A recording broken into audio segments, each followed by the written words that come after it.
Thank you very much, Enver, and let me thank the keynote speaker and the two respondents for doing exactly what Paulo Jordan started us off on, which is to say that intellectual and political figures, quoting Stuart Hall, are not honoured merely, I'm adding, by celebration, but honour is accorded by taking the ideas seriously and debating them, extending them, quarrelling them, and making them live again. I see that there is certainly through the speaker and the keynote speaker and the respondents much food for debate, extension, and quarrel.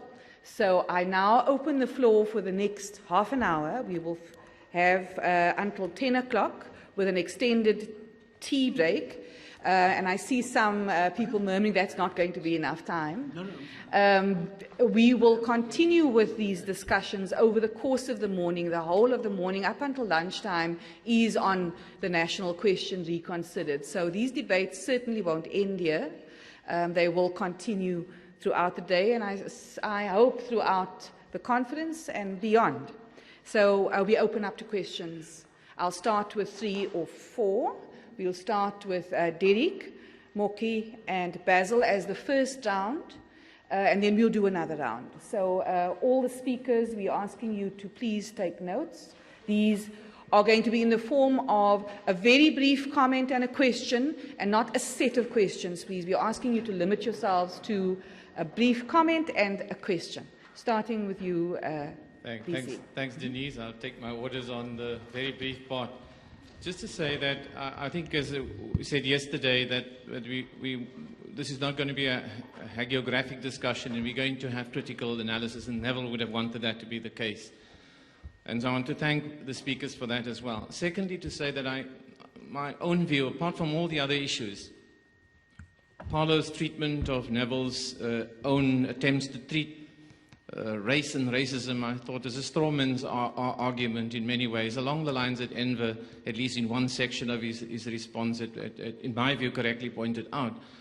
Because Neville was quite clear that whilst he considered race as a false, in a sense, ideological and a sociological construct that had become real and lived and so on because of centuries, millennia of racist practices predating colonialism, and therefore rejected it as a basis of political and social organization, identification. He was at the same time hugely critical of race. He recognized the facticity of racism itself.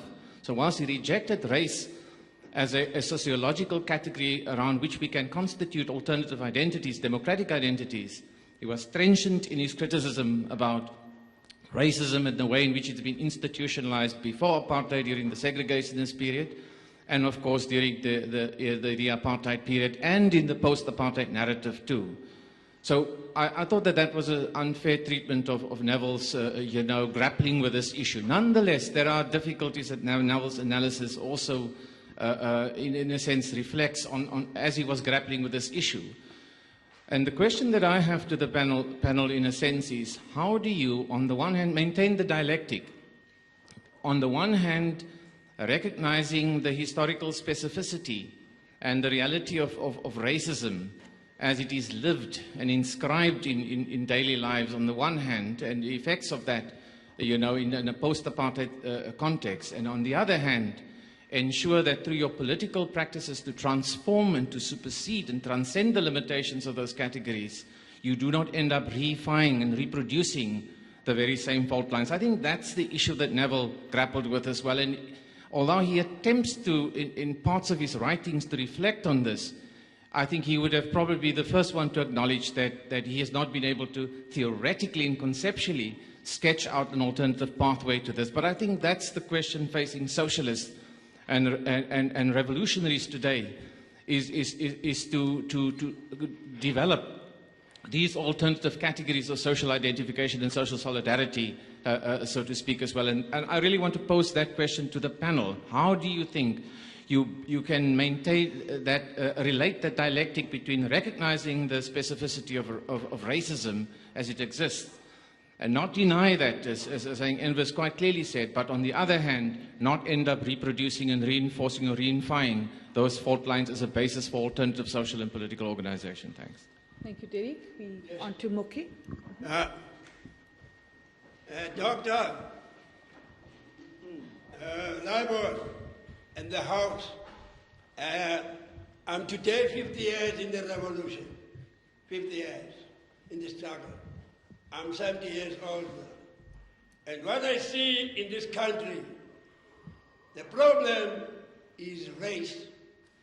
You're obsessed with race. And my worry is that we are not getting closer together as groupings in this country. And I see the role players, the leading liberation movements, they are propagating this division among ourselves. I'm happy to have you here today to voice my feeling. And of all the books that I've read, all the personalities that I've come across, yes, Libor, Biko died next to me here in 1977. In the Black Consciousness movement, we didn't have colors. We didn't have Indians. We didn't have Chinese. We had only two people, those that were oppressing and those that were oppressed. Trinimudi asked Steve Biko, what's going to happen, Biko, if everybody gets equal rights? Biko said they shall cease to be black or white. They shall become Azanians or South Africans. One Azania, one nation. Now, you find people are comfortable to be in their racial zones. People are comfortable to be colored. Colored. What's a color? You can't be an Indian in Africa and be an Indian in India. Never. There were no Chinese in our time. There were only one people. We were going for a non-racist, not a multiracial South Africa, as propagated by the African National Congress. You come in the township today, Doctor, we're going to go together to northern areas. There are riots there. There were riots 5 weeks ago in the so-called black townships. And those people said, we colored, we can do it better than those Bantus. That's why there's riots there. Now, because black is misunderstood, black of Biko meant those people that were politically, socially, and economically deprived by law. Therefore, if we all get rights, we cease to be black or white. It was not pigmentation. The Biko, the black of Biko, and the black of Mandela are different. That is why we see that this problem. People are following leadership. If Mandela spoke about black, when Biko speaks about black, we speak about those people that were socially and politically deprived in their country. Moki, we're going to ask you to... Moki. No. This seminar cannot go on without the truth. We have to talk the truth. We fought in the struggle here. Not to remain here, colored Indians in our land. Somugwe went on. People are not reading. That's Somugwe. How can men die better? He said we shall move away from defining African in terms of history. Yeah, Dr. Tuwauzodani. Those that are Africans are those that are having allegiance and loyalty to Africa. No color. Egyptians, Moroccans, Tunisians, Algerians, what are they? Africans. They whiter than whites here. What's happening? No! Yeah, we're talking about the guy that I've spoken to, I've met. 3 weeks before he died, I met Alexander. I met him long before. He was asked here. Sorry, I'm finishing now. I'm going to read the book I read all night last night. He's quoting Biko here. He's quoting Biko. He says, we see a completely non want to say, we don't believe, for instance, in so-called guarantees for minority rights. There are no minorities, there are no majorities. There are only people in our country. Now, you see, people asked by a journalist whether the black majority would not be motivated by feeling resentment and desire for revenge. Now, here's Nico. I'm going to finish. Here's Nico. Nico is there he talks here. We believe it is the duty of the vanguard political movement which brings change to educate people out root. The organization will bring change to educate people to stop calling themselves colored, Indians, and Bandus. And whites of both. Colored, what is a white? We all Africans here, irrespective of color. In the same way that blacks have never lived in a socialist economic system, they have got to learn to live in it. Now, they're going to be told and told not to stay in sex. God never created them to stay in sex. Wasn't even relevant by staying in sex and other people stay. God gave us Africa, God, not South Africa. I'm a great South African. What is that? We all said one Tanzania, one nation here. Why does the ANC not change the name? It's busy changing the towns and all that. Why not the country? It's the only organization that never changed the name and also was not fighting for retention of the land. The African National Congress. That's the African Native Congress, mate. Native Congress. Now, Moki, you have to finish, Moki. That they always live in a racially divided society. They've got to learn to live in a non-racist society. Thank you. Thank you. Thank you.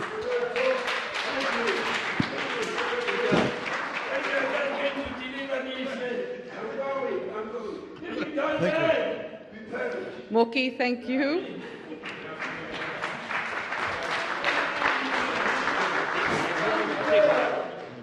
Thanks. We now have Basil, your brief comment and question. Is it on? Yes. Thank you. First of all, I want to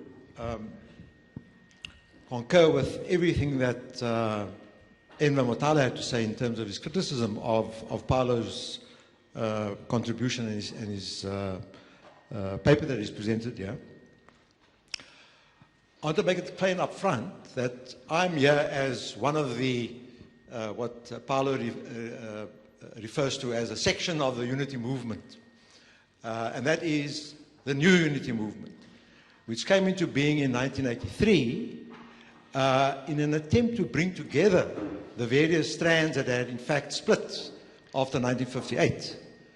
And we might not have succeeded completely in bringing together all those elements that split apart at that time, but we're certainly very much on the scene and have been part of the struggle as the new unity movement since 1983 or 1985 when we were formally launched as such. So we have been part of the struggle since then as an organization, but I think it's important because Paulo alludes to this, you see, and that is the sort of divisiveness that characterized, if you like, what he also uses as, the stock phrase of these Trotskyists, the labeling of people and thereby dismissing them as irrelevant. Now, the truth of the matter is that the Workers' Party of South Africa was and is the fountainhead and was the first organization that actually addressed the question, the national question, and other issues related to the revolution in this country.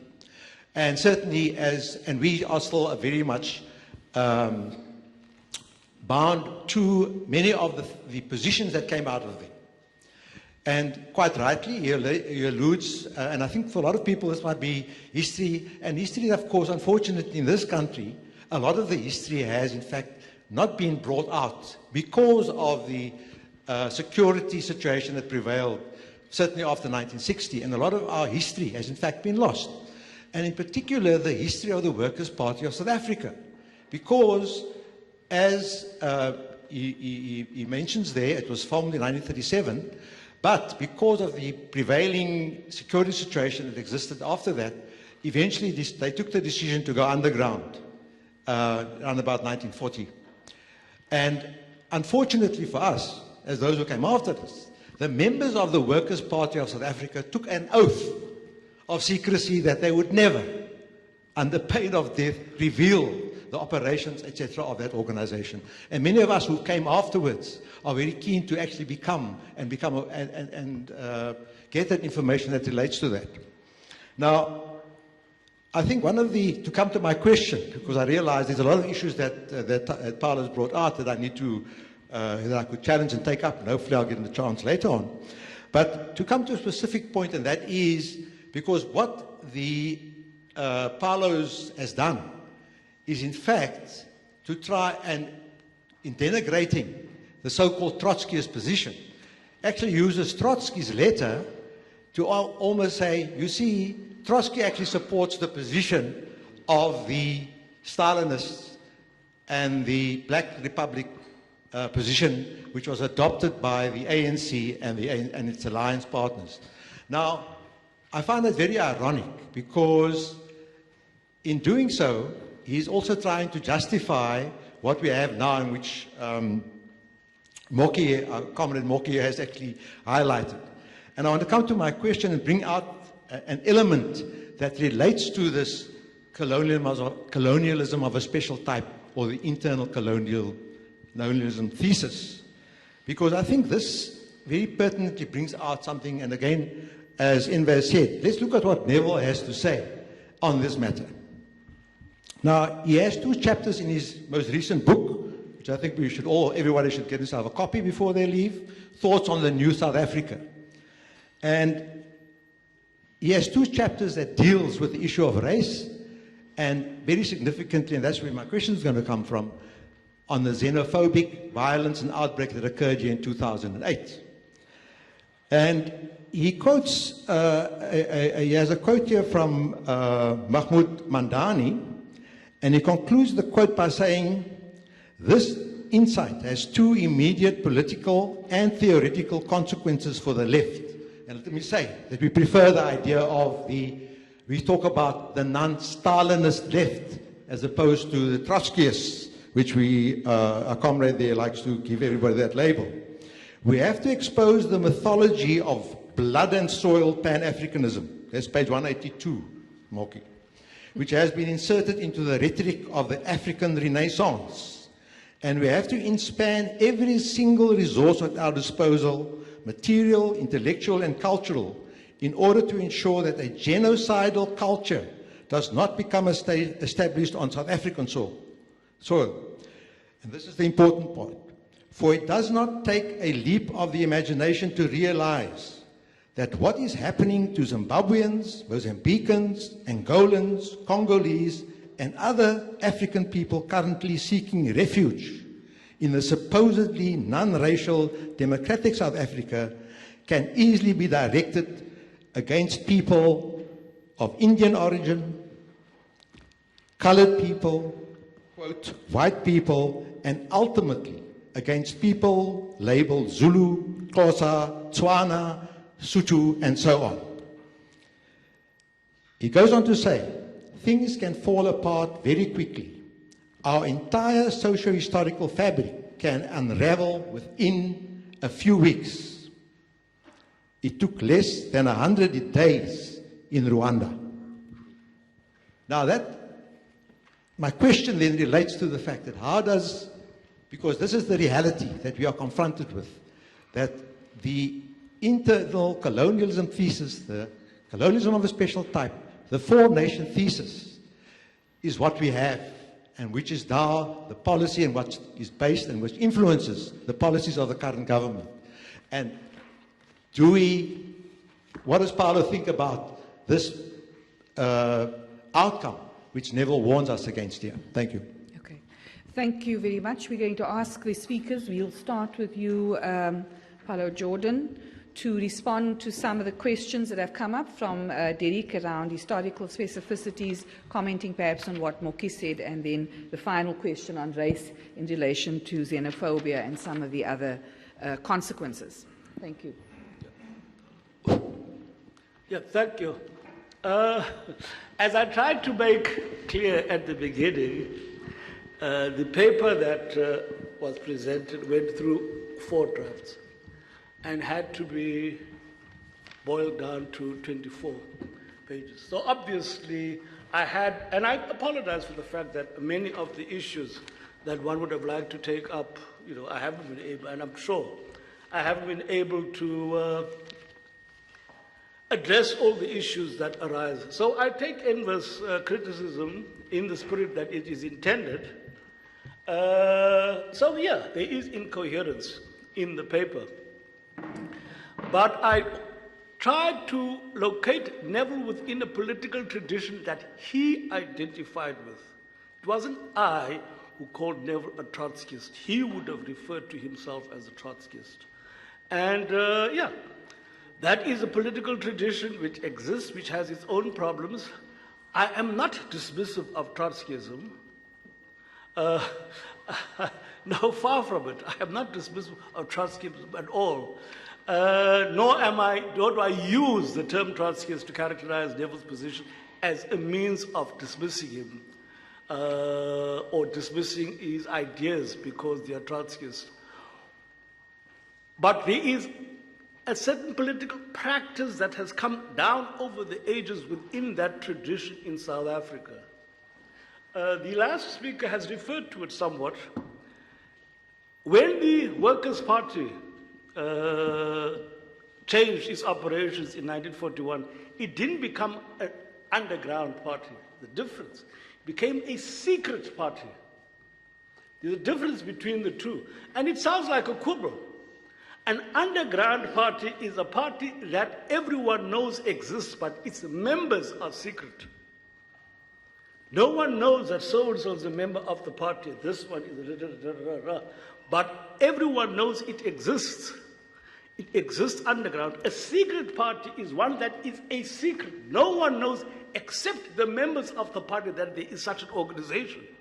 And that is what the Workers' Party did. It became a secret party. And because it became a secret party, it began to operate in a particular fashion. And interestingly, that was one of Neville's criticisms when he came back from Germany about the leadership of the unity movement in Cape Town. And he said, no, what's happening is that they are using party methods in a mass organization, and that is a function of the fact that the Workers' Party had become a secret party. Its sole operations were in the unity movement, nowhere else.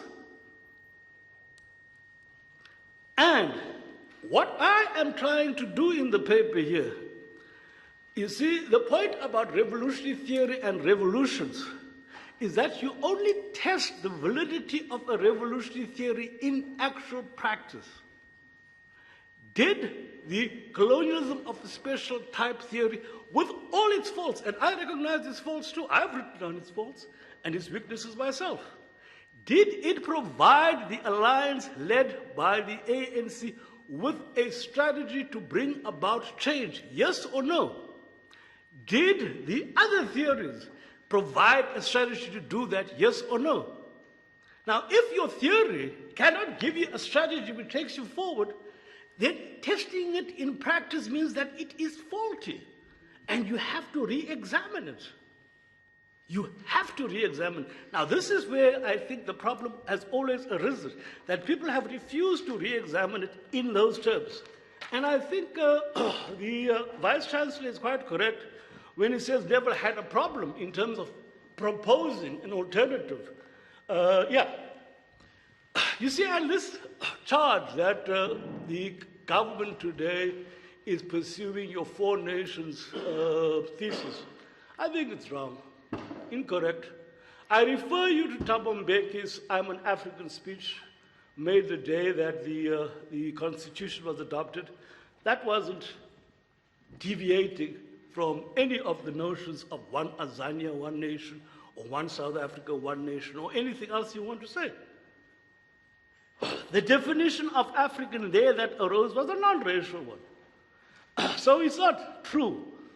In my paper, actually, I point out the fact that in addressing the national question in South Africa, we have taken from three traditions in Marxism.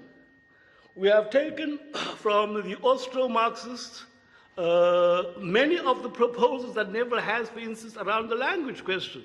If you look at the work of the Austro-Marxists, you will find echoes of Neville's ideas in there.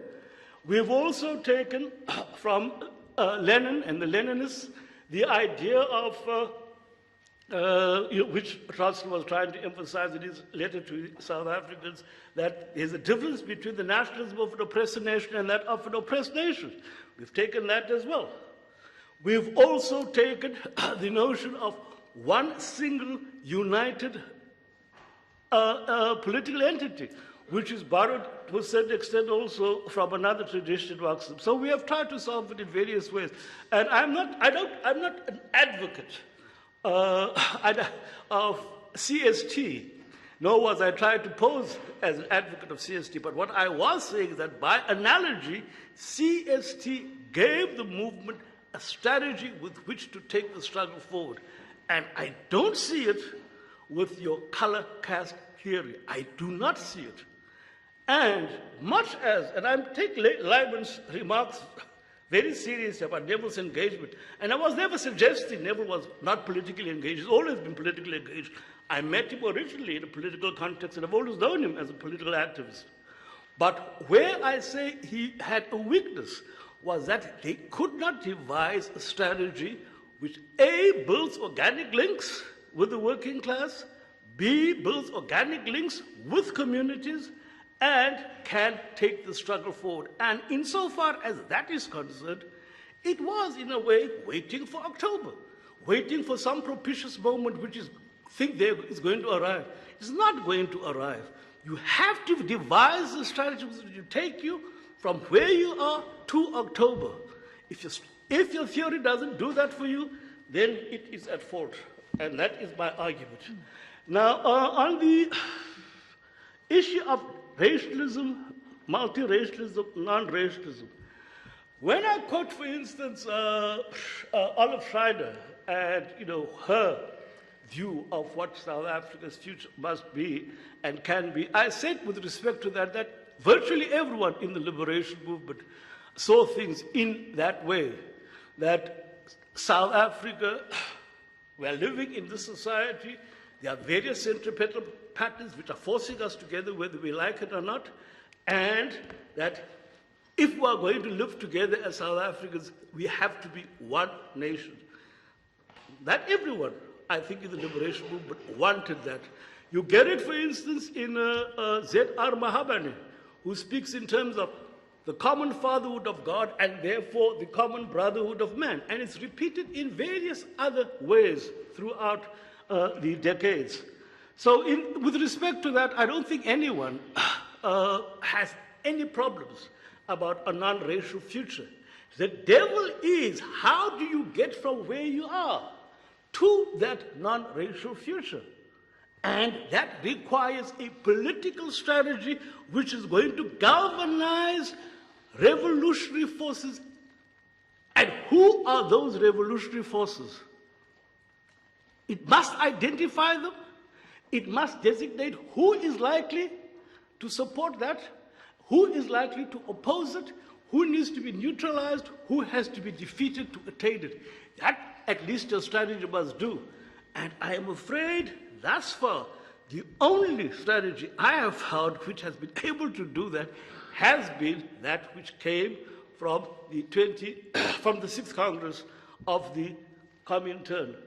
Now, people say that that was Stalinist. Maybe not. My reading of the history of the movement up until that time is that, in fact, it was Bukharinist. It was Bukharin who came with that slogan of a black republic. It wasn't the Stalinists. It was in discussions with Bukharin that that Laguma came, that they arrived at that. But that maybe is a detail. How it was implemented, of course, in practice is another question. Now, the last speaker says, how does CST and the four-nation thesis take us forward, right? The four-nation thesis, I think I've dealt with. Thabo Mbeki's speech demonstrates that that's not what the alliance adheres to. CS2 took you forward because it provided you, told you who are the people who you can mobilize. That is what a strategy has to do. Who can be mobilized? Who is likely in that mobilization to be taken into your slipstream? It identified also who you need to neutralize, who you need to overthrow to attain your objectives. It did that for you. And insofar as that's concerned, it did bring about constitutional democracy. Constitutional democracy is not the end of the world. No one has ever suggested that. Constitutional democracy is not, is not the recreation of paradise. But constitutional democracy is a context and an environment in which we can actually have this discussion and this debate. In the absence of constitutional democracy, we'd all now be looking at 90 days, wouldn't we? So it is an advance. Let's face it, it is an advance. And don't let's poo-poo it because it's a bourgeois constitutional democracy. It has given us the space to take the struggle forward and, in fact, to be able to discuss and elaborate the way forward to that non-racial future. My colleague Gail Ibon said that I shouldn't characterize Neville as waiting. Waiting, not in the sense of inactivity. That was not what I was suggesting when I said waiting for October. Waiting for Lefty, for example, is a meeting. It's a constant discussion amongst workers about what we must do. And it is in that sense that I used waiting for October, because it seemed as if Neville and his colleagues were always in constant discussion of what we must do, but never able to arrive at a strategy of now, having discussed, this is what we're going to do. Thank you. I could start there, but I choose not to. I choose not to. I think the other point which came from the discussion here is the question of nationhood as looked upon by Neville. And I think Neville was very strong in our discussion about what he called the hypocrisy of non-racialism and non-racial organization, because he saw that as a slogan which people put forward, whereas the practice was something else. And that's when Neville introduced the debate about anti-racism, an active effort to combat racism wherever it showed its head, because he would say, it's okay, somebody says non-racial, but in reality it does nothing about racism in and around him. And he said he saw that as a certain kind of hypocrisy. He could point at many organizations that existed that espoused non-racialism without an active effort at setting up an anti-racist agenda. And I think for Neville, that also was very important, and I think it tied up with what Comrade Moki spoke about, and what was spoken about, that he was conscious of the fact that you don't unite people simply because you put a non-racial tag, emphasizing the amount of work that needed to be done in that context. In our discussion with him, especially about black consciousness, because the interpretation with a lot of people was that black consciousness was racist. And the various statements by Biko and other people clearly pointed out that as a strategic organization, it did not minimize or underplay the importance of being involved directly in an anti-racist movement, consciously and maybe even unconsciously. Okay. Ender, the last word to you. And then... Thank you very much.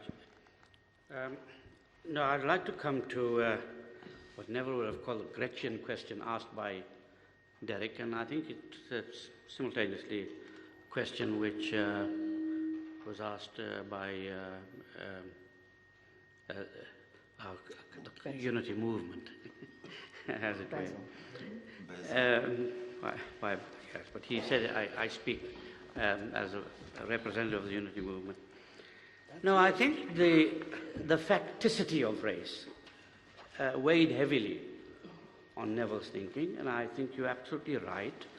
The question presently is how, through the forms of practice we now engender, develop, cultivate, we might deal with this facticity of race and its reifying categories without reproducing them, deepening them, and leaving them uncontested.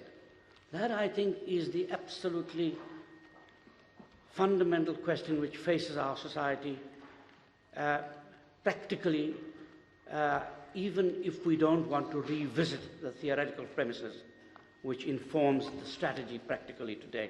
I think the theoretical premises set out by Neville provides us with the foundation on which we can deal with the facticity of race and its reification. And you know, it's extraordinary that Neville's work, for instance, in the last 20 years was, in a sense, had gone beyond just the need to theorize, but to think of these practical strategies relating essentially to questions of social consciousness and the forms of organization which can generate a new vocabulary, a new way of thinking, a new language to inform these new forms of organization.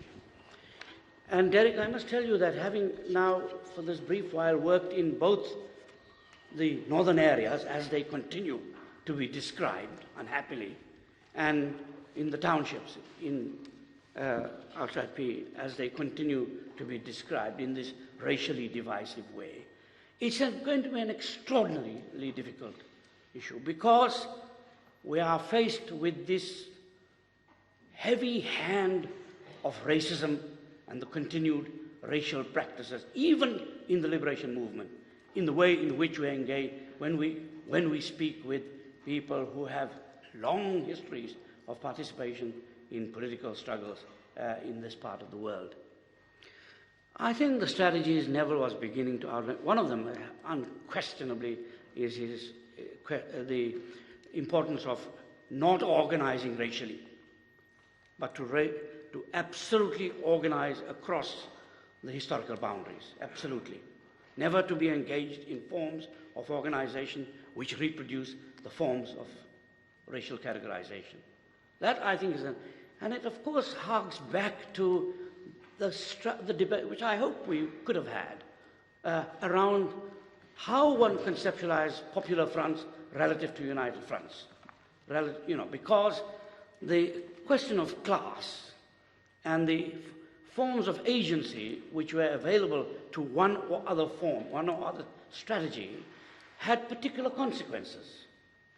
And I think history vindicates the fear that a particular racial form of organization leads to particular consequences which we now face today.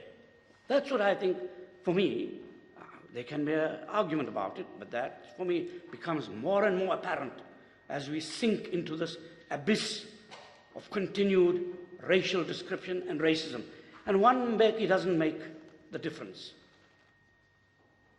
One proclamation from high doesn't make the difference. You have to work in the organizations of the working class and in communities to know that, in fact, that's not enough. The second thing is that the strategies that Neville is developing around language questions, for instance, his insistence on the development of a culture of multilingualism, because of his view of the close relationship between it and forms of consciousness and historical, the acceptance of the diversity of linguistic and other communities in our society. And the central role, Brian Ramadiro is here, and others, they can speak about this much more eloquently than I can. I can see also that he was extremely perturbed in dealing with national governments, as we were, in projects on race and democracy and social justice, by the continued use in government of racial categories. We had a discussion, with the National Department of Education to say, look, we want to take you further than the present ways, these unhappy ways in which you continue to describe our children. We have to develop a new vocabulary, and you have to be, quite upfront about it. We can't continue to do this nonsense, as he would never use the word nonsense, over and over again. So in a sense, what he was asking for is for us to rethink a new consciousness, a new vocabulary, a new way of describing each other, a new humanism amongst us. And absolutely he was demanding leadership. Leadership on the part of institutions. You saw his resistance to the UCT's approach to the way in which admissions, and he wrote about it, and he debated it, and he discussed it, So I would like to say that that's what Neville's project was for the last 20, 25 years, forging in practice a way of dealing with this terrible blight, the blight of racism, and in the way in which it has been taken forward by people who are close to us historically, with whom we've fought joint struggles, with whom we engaged every day, in the labor movement, in community-based organizations, in student organizations, wherever we were. That's what I think was his major contribution.